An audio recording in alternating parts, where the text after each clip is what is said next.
Привет, друзья! Прекрасное блюдо для вегетарианцев и тех, кто постится – рататуй. Это овощное рагу.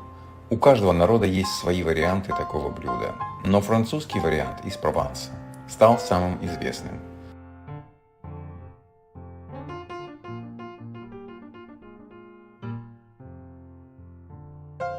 Итак, поехали. И начнем с баклажана. Я предпочитаю фиолетовый тонкий сорт, он слаще. Нарезаем баклажан крупными кубиками.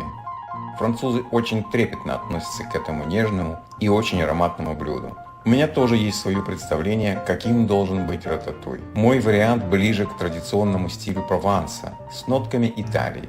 Мне нравится, когда все овощи играют вкусовую музыку, как слаженный оркестр. Все ингредиенты вместе звучат как симфония, при этом каждый играет свою партию. Мне нравится, когда овощи нежные, тающие во рту, при этом не затушенные в томатном соусе до кондиции детского питания.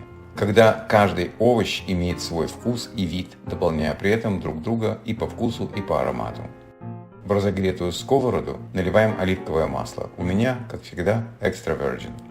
Пол чашки, это около 100 мл. Кладем баклажаны. Солим. Добавляем 2-3 столовые ложки выдержанного бальзамика. Тщательно перемешиваем, чтобы каждый кусочек был покрыт и маслом, и бальзамиком. Румяним баклажаны до легкой карамелизации золотистого цвета. Это около 5 минут. Перекладываем готовые баклажаны в миску для удобного перемешивания. Это лучше делать шумовкой, чтобы масло по возможности осталось в сковороде.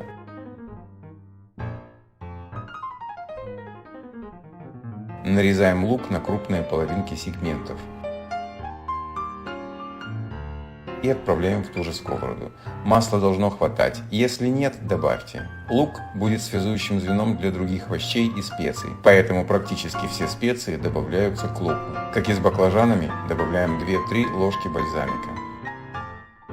Солим. Добавляем тмин, зиру. Тщательно перемешиваем. Румяним до желаемой карамелизации.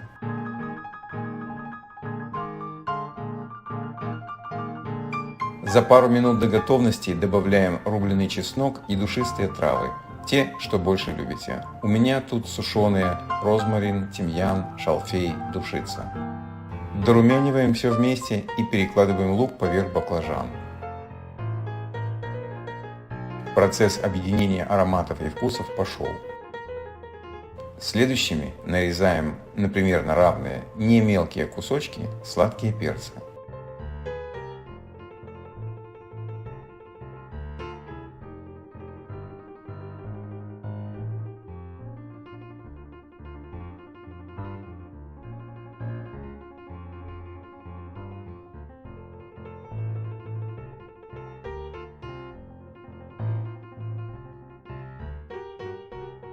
В ту же сковороду наливаем еще одну порцию оливкового масла, перекладываем туда наши перцы, добавляем 2-3 ложки бальзамика, солим, тщательно перемешиваем. Тем временем нарезаем на такие же кубики, как баклажан, зукини. Я взял зеленый и желтый для красоты.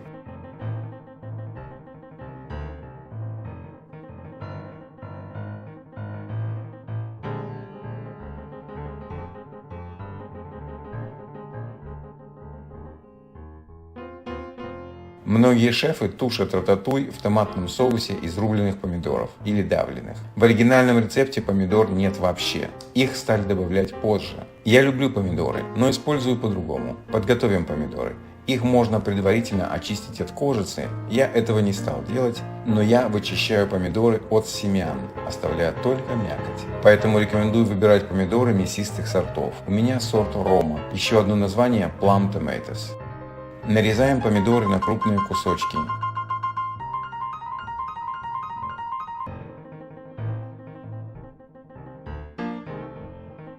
И добавляем их к жарящимся перцам. Солим. В процессе жарки можно добавить острого соуса по вкусу и поперчить ароматным перцем. Наша задача дать помидорам выпустить максимальное количество сока и слегка карамелизировать овощи для концентрации вкуса и аромата. В результате в сковороде не должно оставаться жидкости. Перекладываем перцы поверх лука и баклажанов. Добавляем немного свежих ароматических трав. У меня тимьян, мята, базилик. Добавляем в сковороду еще оливкового масла и зукини. Еще бальзамика. Солим. Тщательно перемешиваем. Можно добавить немного сельдерея, но у меня соль уже перемешана пополам с сушеным сельдереем. Она так и называется – celery salt. И опять доводим до легкой карамелизации золотистого цвета. Перекладываем зукини к остальным овощам.